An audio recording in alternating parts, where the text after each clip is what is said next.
Materi bab 10. Basis data client server.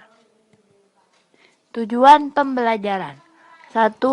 Memahami konsep basis data client server. 2. Memahami arsitektur client server. 3. Memahami pengaksesan query pada basis data client server dan bagaimana perangkat lunak client server bekerja. Arsitektur client server. Pada awalnya, arsitektur client server berbentuk two-tier arsitektur, kemudian menjadi three-tier arsitektur yang dikembangkan pada saat ini. Proses interaksinya, yang pertama, klien melakukan parsing query pemakai dan memecahnya ke dalam sejumlah query independen untuk setiap tempat. Setiap query tersebut dikirimkan ke server-server yang sesuai. Kemudian, setiap server memproses query lokal dan mengirim relasi hasil ke klien.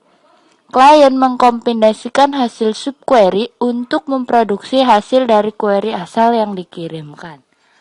Level-level perangkat lunak. Terdapat perangkat lunak server, perangkat lunak klien, perangkat lunak komunikasi. Berikutnya adalah latihan soal beserta jawaban. Sebutkan bagaimana tugas host, server, dan server pada three-tier arsitektur. Klien berisi antara lain antarmuka GUI dan beberapa aplikasi tambahan mengenai aturan bisnis.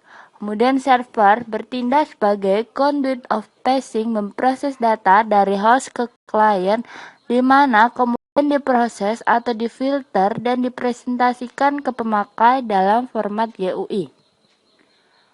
Soal yang ketiga.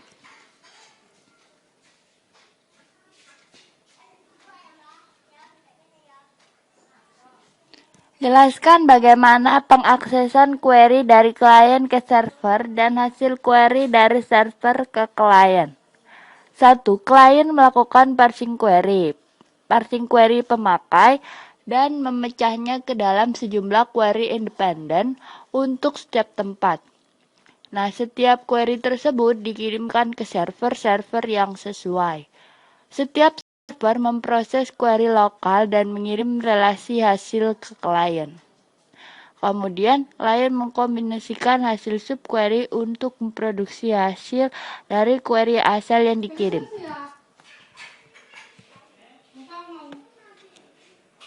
Soal yang keempat. Perangkat lunak apa saja yang diperlukan pada sistem klien server?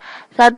Perangkat lunak server, 2. Perangkat lunak klien, dan 3. Perangkat lunak komunikasi.